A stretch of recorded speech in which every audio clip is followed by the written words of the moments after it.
You know, one of the things I hope you keep an eye on is, everybody to keep an eye on, is that, I got kind of, not beat up, but I criticized for my talking when I was running for office. We got to build back better. Things have changed so drastically in terms of the environment. We've already crossed certain thresholds. We can't build back a road, a highway, a bridge, or anything to what it was before. You've got to build back to what it is now, what's needed now. And I know the head of the energy companies understand this really well. We have a significant piece of legislation, both the infrastructure bill and a budget thing, a reconciliation bill, that calls for significant investment in being able to deal with what is about to come. In other words, for example, when you guys are putting back up those high tension wires again, and that's working, you're not going to put up the same exact system. You guys are going to have to build it better, and it's resiliency.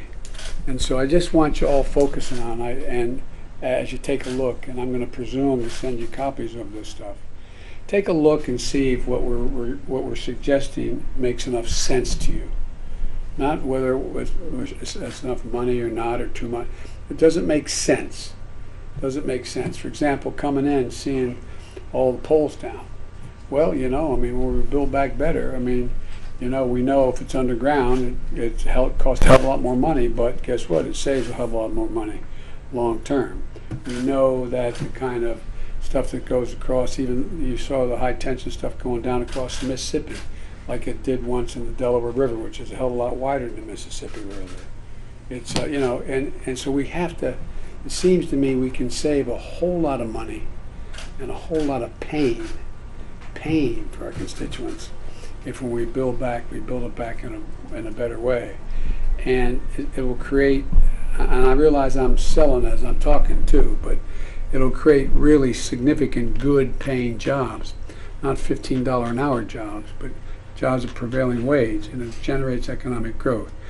But I just hope we don't go about deciding, just like, and you and I talked a lot about it, the levy system and the one, the federal government, that's the only one I'm fully familiar with. That was a lot of money, but think how much money it saved and how many lives it saved. So I hope you'll think about that.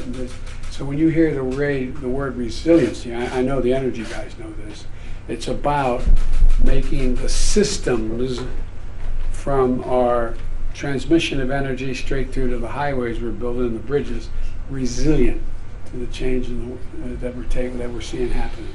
I'm sorry, I won't interrupt like that again, but I just hope you take a look at it. And tell me if we need more or less, too. That's what. Well, thank you, Mr. President. I think with that, it's a great way to segue to our FEMA Administrator, Deanne Criswell. Thank you, Cedric. Mr. President, Governor, so far, in addition to some of the numbers that you mentioned, we have about 1,200 responders from the federal family on the ground, and that doesn't include those that are back at our National Response Coordination Center as well as our Regional Response Coordination Center, representing 22 different federal government agencies. We have right now 197 ambulances that have been actively engaged in trying to help with managing your support for the healthcare system. We also have 12 mobile communication units. Comms have been down, and so we've sent them into the parishes to help increase some of the communications until the cell towers can come back up. I'd also like to mention that we did just turn on the Transitional Sheltering Assistance Program. The governor asked for that, I think yesterday, maybe the day before, which means now individuals that are displaced can stay in a hotel for a short term while we're looking at what their long-term lodging situations. And so if they haven't registered, if the people in your communities have not registered yet, they should register for assistance. Those that have registered, we will reach out to them automatically. And we've also turned on the Blue Roof program. We saw some of the blue roofs as we flew in today, and so those have damages to their roofs. They can go to blueroof.us. Let's make it clear the governor's afraid of that guy. That's why he insisted to get